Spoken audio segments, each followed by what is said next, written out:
Welcome to the AACFB's 2024 Meet the Funder webinar series. My name is Monica Harper. I'm the Executive Director of the AACFB, and I will be your host.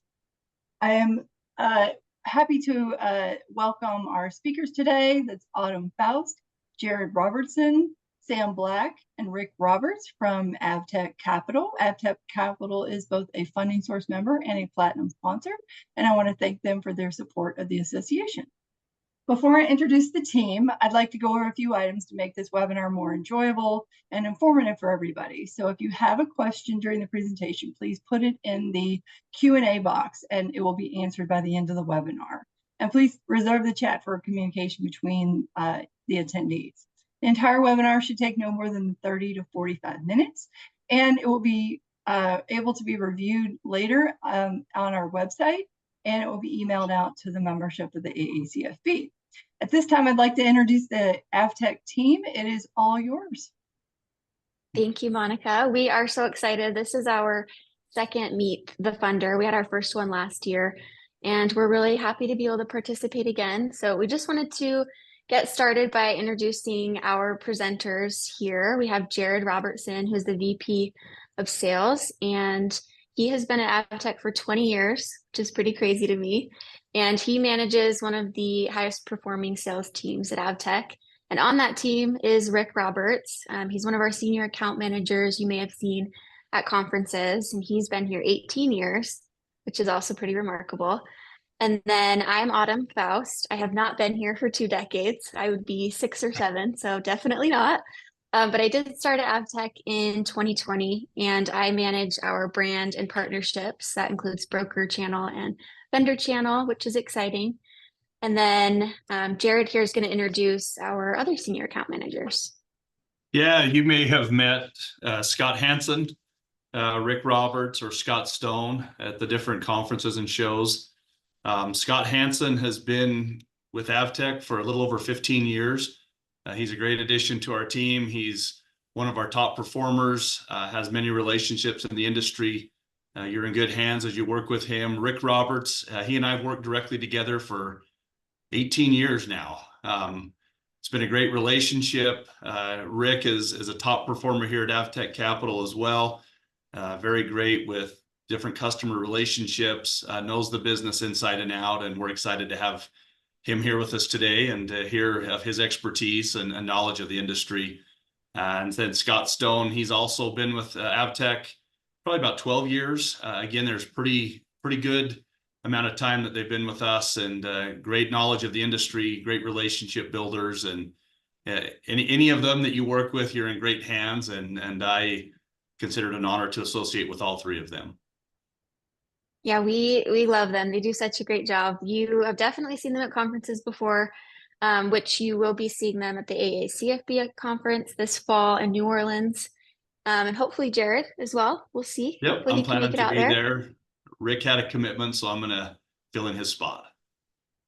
And then we will also be attending the NEFA conference this November in Indianapolis. And our credit team will be attending the annual ELFA conference in Austin, Texas. And then Jared will be just giving a high overview of who we are, where we come from, how we started. Yeah, so again, we appreciate the opportunity to join here today and to share a little bit more about Avtech Capital. It's a great company. Great people is really kind of what I feel like is what makes Avtech Capital so great. It's a great culture, great place to work, and really our position here in the market is that of a direct funder. We own and service all of our lease transactions. We're, pretty much anything that's essential use equipment we finance here. And we feel like we've got a great niche in the market, have great relationships with the broker community, and we look to continue to expand that and continue to grow. Our office is here in Cottonwood Heights, Utah. This is our only office. So everything we do and anybody that you talk to is officed here at this same location. So it's nice. We're just a couple offices, a couple doors away from, if you have a question, we don't have the answer, we can get it quick and get it back to you. So it's nice to work in a flat organization that we're here with the people that make the decisions, and we've got the support here to help get your transactions done. Thanks, Jared. As you mentioned, we are in Cottonwood Heights, Utah, and we were actually just named or voted best of state in equipment financing, which was really, really exciting. We were really grateful to get that. We actually accepted the award this Friday, which is, again, something we're so appreciative of. We've been working really hard to create a company like this, and we're only going to improve from here. So that's really exciting to look forward to. Now, moving forward, I am going to turn it over to our broker program. Now, on the side here, on the right-hand side, I have just a little snippet for anyone interested. It's a screenshot of our parameters. That's a little broker flyer that typically we hand out at conferences. So if anyone's interested, feel free in the chat to put your email. You can send it to me or as a group or send it to Monica, and I'm happy to send this to you after the webinar. It's something that you can download if you'd like. You can save it to your desktop. You can print it out. Just a very high level tool that you can look at just to reference what it is that we are offering. And then you can also go to our website, abtechcapital.com/broker program. And that also is a place where you can view our parameters for our broker program. Now, moving forward, Rick is going to touch a little bit on our credit submission requirements. Awesome. Thank you. Hi, everybody. Thanks for taking just a few minutes of your day to either watch this recording or join us right now. Yeah, I wanted to just speak briefly about the types of deals we do, what we require as we approach opportunities to lend money. We serve the middle market. We are not yet doing much for small businesses or startup or new companies. Generally, we're looking for companies that have 3 years of time in business and that can produce 3 years of financial statements. This would include income statements and balance sheets, statements of cash flow, if available, plus interim financial statements. So when we approach an opportunity, either directly or through a third-party originator, such as a broker or a vendor, we typically will like to see the borrowing company's last 3 years of financial statements, plus their year-to-date interims. Here in May, it's common for us to just take a look at the first quarter. We also have a one-page application. What I love about our application is it's a single page, and at the bottom, it contains the list of everything that we need to formally underwrite and approve a deal. Right there, listed so that the customer that's filling out the one-page application, they can see immediately what they'll need to put together for us to approve their financing request. An important part of, obviously, in addition to the financial data on the company, would be just understanding what our security entails, what the equipment is that we're financing. Generally, the security or the collateral that we have is generally just the equipment that we're financing. On unique or rare occasion, there might be other security or collateral available, but generally speaking, the equipment we're financing is collateralizing our transaction. So that essentially is a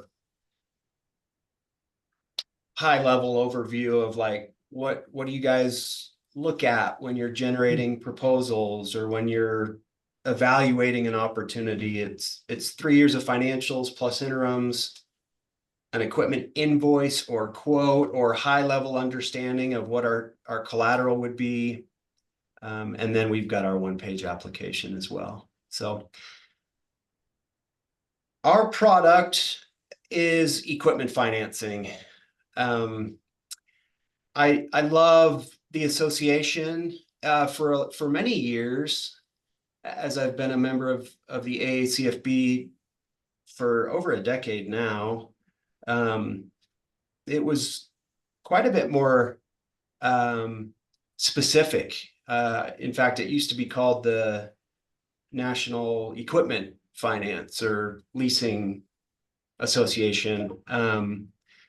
I've really enjoyed that more lenders, brokers that do factoring, working capital, real estate financing, purchase, or all these other types of financing products that exist in the marketplace. I like that we have a larger community.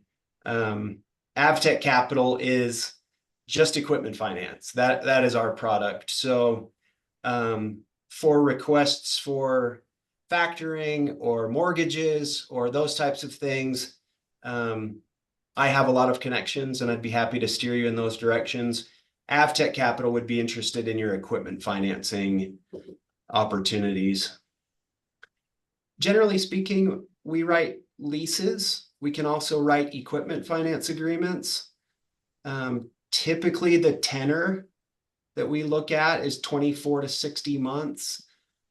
On occasion, we can do shorter terms. On occasion, we can do longer terms. But generally speaking, our solutions primarily fall in that 36 to 60, 24 to 60 month term. Most common from a payment option is monthly.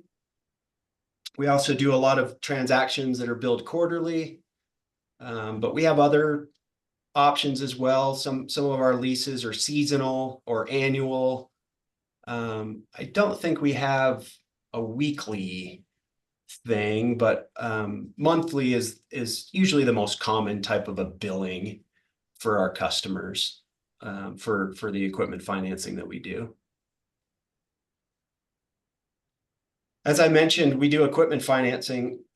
We write leases. We can write any type of lease that exists. Very flexible. If your customer is in the market for a dollar buyout, if they're in the market for a fair market value, if they want a very specific residual, we can do it. We can write it. We can also write equipment finance agreements or EFAs. I like to offer multiple solutions to customers and brokers to give more than one solution to a project. However, we will always follow your lead or the lead of the customer as they usually know what they're after as it relates to financing their equipment. Most of what we do is new financing of equipment or new to the customer.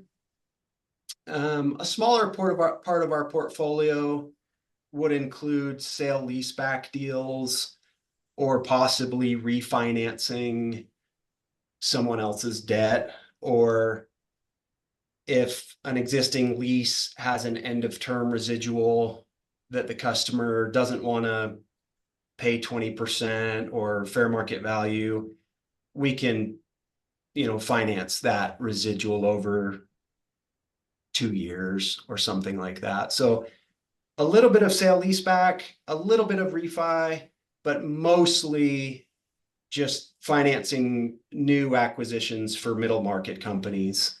I mentioned earlier middle market. Our approach so far to lending really is for the middle market. We're looking for companies that generate 10+ million in gross annual sales. I have a little bit of flexibility with that for the clean credit profiles. What you see on your screen here on the credit types in the A category. Everybody's got different definitions of what is an A or a B or a C credit, but if there are no credit concerns and the company only did 8 million in sales, or I probably have a good solution, or we do. But generally speaking, we're looking for true middle market companies generating at least 10 million in sales, been in business at least 3 years. We want to do larger deals. We want to do deals starting at 250,000 and up. Our average deal size is probably close to $1 million, somewhere in that vicinity, but we will do deals as small as 250. We can handle large transactions as well, north of 10 million. Again, for middle market companies.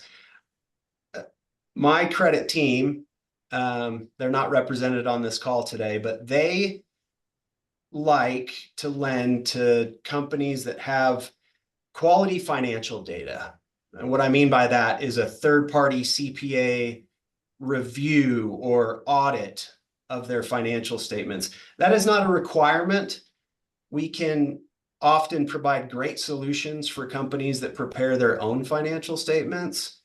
In those cases, we typically would also get corporate tax returns to validate their internally prepared statements. But most of our customers in the middle market have some quality financial data that we can rely upon as we underwrite our deals.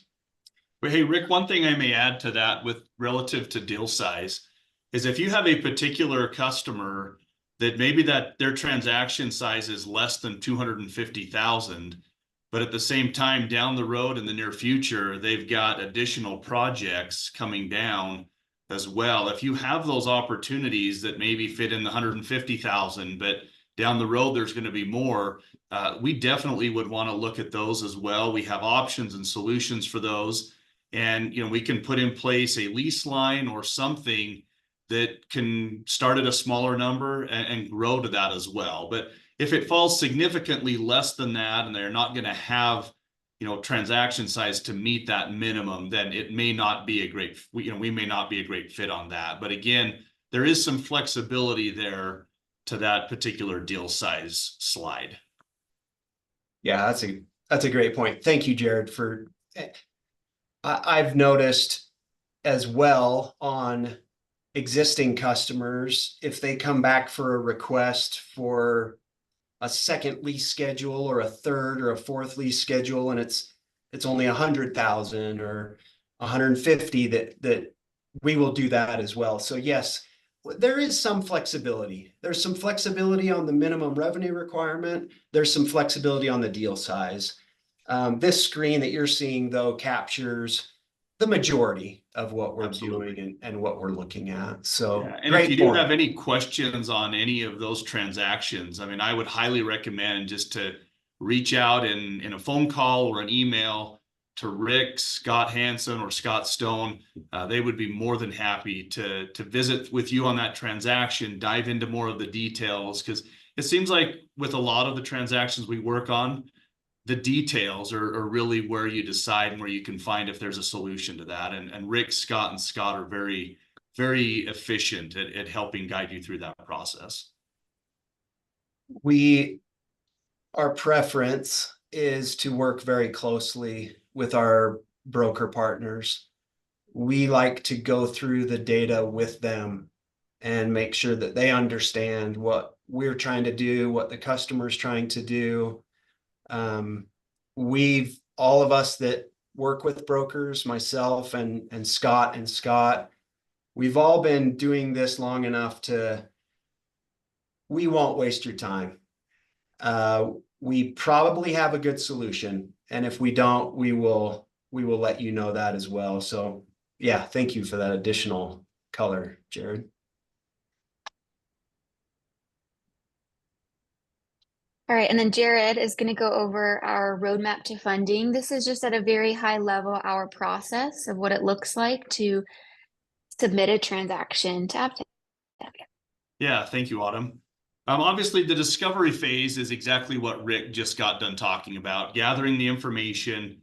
Once we have the information on your customer, then our next goal is to put a proposal together. This is where we'll spell out the terms and conditions, like Rick talked about. Maybe he'll provide an option or two. Really, this is where we try to tailor the transaction to meet your customer's needs. Once we have that, if they move forward and execute the transaction with us, the proposal, then we move it towards underwriting and credit, which is where our goal is to obtain an approval. That's really our ultimate goal in all of this, is to get your customer to an approval standpoint.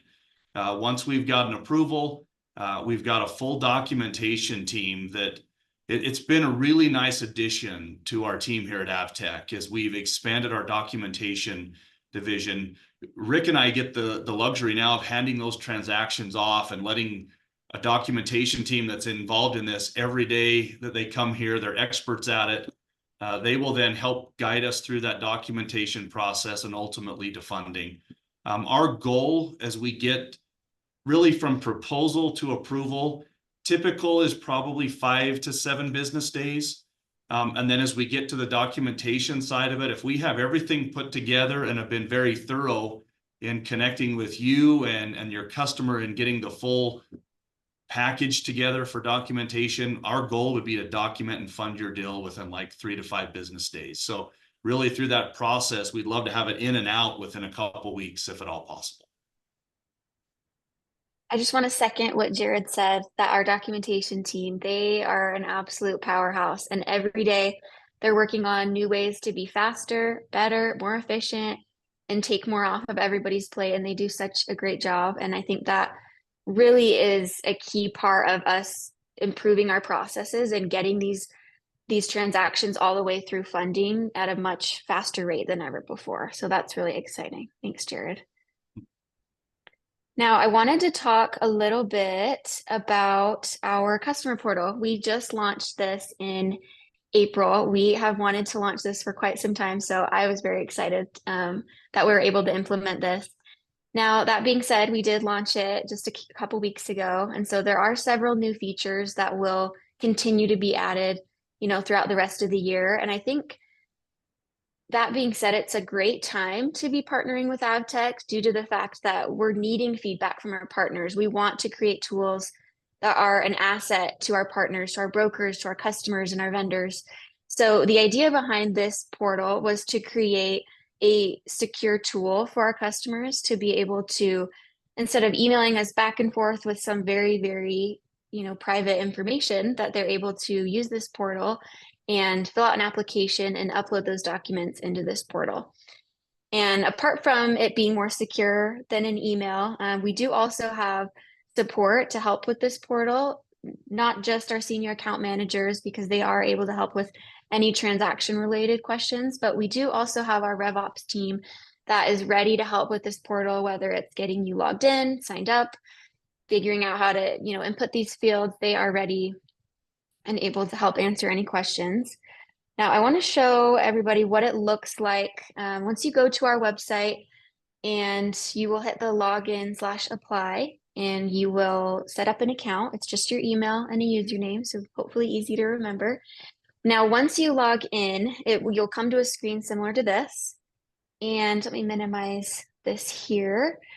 Now, you'll have your name up in this right-hand corner, so you know that you're signed in, and you would go and click New Application.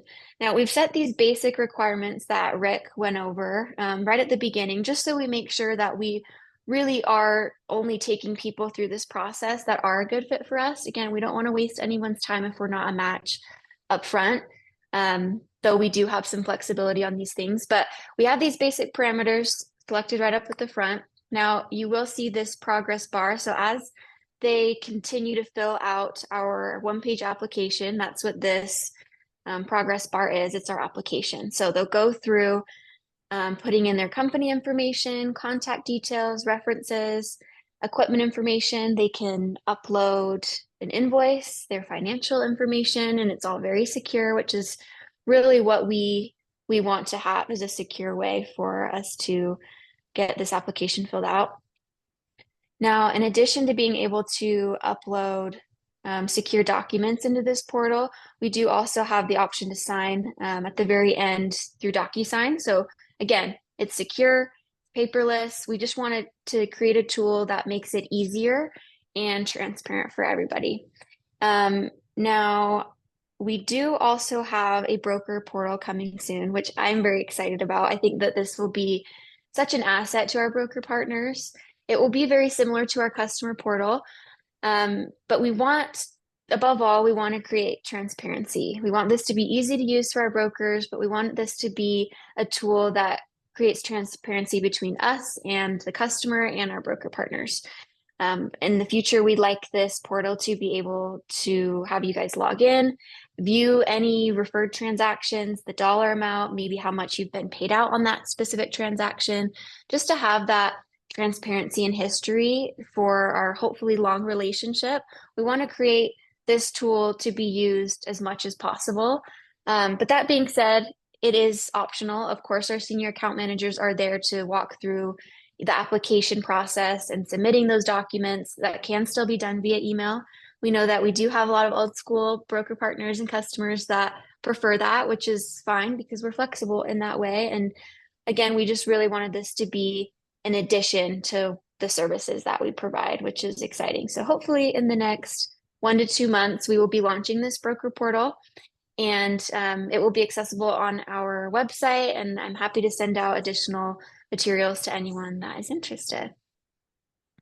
Now that wraps up what we have for our Meet the Funder. I put a little summary here with our products that Rick talked about, as well as our parameters for our broker transactions. So if there's any questions related to this, Jared and Rick are happy to help. Great. So we do have a few questions in the queue, and just as a reminder, if anybody has any questions, please type them in the Q&A box and we'll get those answered. The first one is they wanted to see the one pager. So that was Edward K, and I'll get you his email address so that you can send that to him. Great. And then Paul is asking for a broker program tool. So that makes sense to you, hopefully. Paul, thanks for joining us. Our portal is not yet live, but we can connect offline. I can provide you whatever I need or whatever you need. I've known Paul for over 10 years now, and thanks for joining us on that. Okay. And Rita says, I hear middle market preferences, but do you look at app only smaller deals under 150K? Your broker guidelines state you do deals from 5K on. Let's see that question. So yeah, we do deals 250,000 and above. So if there's something in our guidelines, it might be dated that doesn't reflect that. But generally speaking, no, we do not do deals under 150. Like Jared mentioned earlier, subsequent lease schedules, or if the customer is looking for like a lease line of like an available amount of more than 150, but their first transaction is only going to be 150, we can do that as well. But in terms of just one-off $150,000 deals, no. And then also, and I would add as well, Rita, on that, if you've got a specific transaction that you have in mind that is a good solid piece of equipment, you can see the potential with this customer, I would highly encourage you to reach out and talk to Rick, Scott personally on that. I mean, there can be some flexibility in that depending upon how well the scores look, how well the equipment is, what exactly they're looking for. So to add to what Rick is saying, ideally, it's not maybe the ideal transaction, but at the same time, if there's something and there's a valid reason behind it, I would strongly encourage on any of those to reach out and just proof those with one of the broker reps, Rick, Scott. They'd be happy to walk you through it and quickly go through it with the details in mind, and they could provide you some good solid direction with that. Yeah, absolutely. We don't currently have an application only product. All of our processes still require underwriting. having financial statements and data on the companies that we lend to. So yeah, no app only products currently. We still are interested in getting financial data and doing our typical underwriting. And then on that second question that Rita asks, oh, sorry, I didn't mean to interrupt you there. No, go ahead. Okay. I was just going to say that we're getting ready to update our funding source directories. So if there's something that needs to be updated in the guidelines on our side, that will be coming out soon. Great. Just on that follow-up question that Rita has, can the broker input client info into the customer portal? Ideally, as it sits right now, that's the customer portal. But as Autumn introduced, we're very, very close to having the broker portal where you can then input all of your customers' information, the transactions that you're trying to submit. And then, we could take it from that point into the, disperse it wherever it needs to go. But ideally for right now, we're hoping that the customers will use the portal to input their confidential information, whatever it is they need to go in there that's secure, complete the application, and then we'll quickly have that as we're working feverishly on getting the broker one set up. That should be a really nice addition and help out with that. Great. Will you fund any titled vehicles, commercial titled vehicles? Yes. Do you have any restrictions on that? No. In fact, I'm doing some passenger vehicles for a company right now. So Jared mentioned something briefly earlier. We can essentially finance any equipment that a company will use for the business. In the industry, we like to use the word essential use equipment. We are very diverse, very flexible with the type of equipment we can do. I've done software license financing. We've done everything that you can think of. In fact, I might even err on the side of we're a bit agnostic to the equipment. If we like the company we're lending to and they need fill in the blank, we can likely finance it for them. Okay. When you send out the proposal, do you require the customer to pay an upfront fee or upon return of the signed proposal? Yeah, I'll chime in on this one. Nicole, I appreciate the question. So when we do get a signed proposal, in that particular proposal, we have a good faith deposit section where really what we are after is a full commitment from the customer. We found that to be the most efficient way of just collecting some type of a deposit in order to make sure that there is a full commitment to the transaction that we're underwriting. Now, at the same time, in that good faith deposit section, if we are unable to approve that transaction exactly as we've agreed to in the proposal, that deposit is fully refunded, no questions asked. Now, I will always add in a little bit of a caveat. If there's a unique situation, again, I would just, in those situations, I would ask that just reach out by phone or email to Rick, Scott, or Scott, and they would be more than happy to talk through that situation that your customer may have. And if there is a way or a solution to that where we still have a full commitment, we've still got a transaction to underwrite, we can work through solutions to try and work through that. But ideally, our process is to try and collect some type of a deposit where there is a commitment from both sides to go about that transaction. But again, if we don't approve it exactly as outlined, we'll send their money back quickly to them, no questions asked. We would never hold that up or have any issue with that. One other advantage of that as well is as we go through the underwriting process, I mean, we engage a lot of folks on our end that get engaged and get behind this transaction. We do a full spread, questions are generated, we dive into the deep details of the company. And it's nice for you as well as the broker to make sure that we've got a customer that is committed to this process. As we go back and, there may be a little bit of back and forth and getting a few questions answered. it is really nice for you as well in the broker community to have that commitment. Right. Well, I don't see any other questions. So with that, we will wrap things up. And I want to say a big thanks to all our participants and especially our valued funding source member and platinum sponsor, Avtech Capital.